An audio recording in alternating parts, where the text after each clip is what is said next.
posterior median sulcus. So that tells you posterior versus anterior. And then when you look in here, you've got gray matter. So this would be the anterior gray horns, where you find the somatic motor neurons.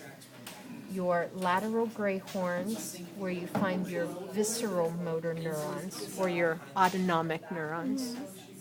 And those would be the preganglionic autonomic neurons. And then up here you have the posterior gray horns, which is where sensory information comes in synapses. Okay.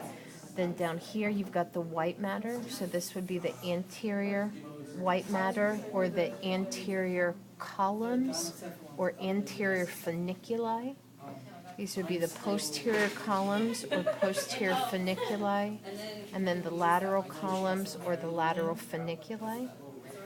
And then this right here, these are where the motor neuron axons are coming out of the spinal cord. So this is the ventral root.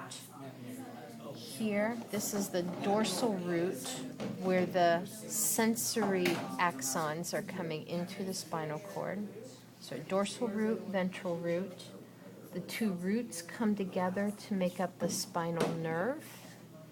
And then this bulge right here is the dorsal root ganglion, where the unipolar sensory cell bodies are located.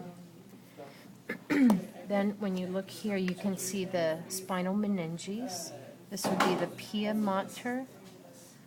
That would be the arachnoid mater. And that would be the dura mater, which would then make this the subarachnoid space, where CSF would be located. And that would make this the epidural space. And then you can see right here and right there, those are your denticulate ligaments. So that's where the pia comes off at this spinal segment, and it attaches to the vertebrae laterally to the spinal cord, and that keeps the spinal cord from moving side to side. So those are denticulate ligaments.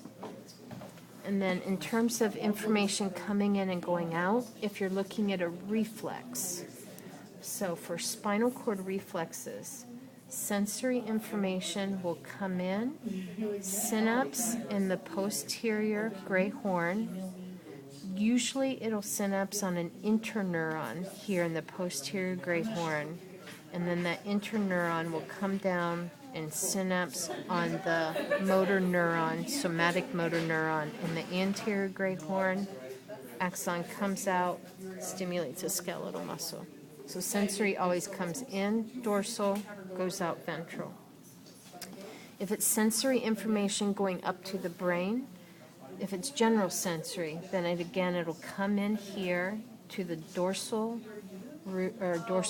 horn, synapse on the second order neuron or the interneuron, and then the axons will either go right out here into the white matter and then right up to the thalamus to synapse on the third order neuron that then will go to the somatosensory cortex. Sometimes information will come in, synapse on that second order interneuron, and then the axons might cross right away and then come into the white matter over here and then go up. So it just depends on the particular circuit. Sometimes the axons will come out and go straight up and then cross. Sometimes they'll cross first and then go into the white matter and go up. If it's, okay, no problem. If it's motor coming down, so you come from, let's say, the primary motor cortex in the frontal lobe, the axons will come down through the white matter and then come out and then synapse on the anterior gray horn, the motor neurons there, and then goes out to the skeletal muscles. Okay? Is that good? Thank you. Okay.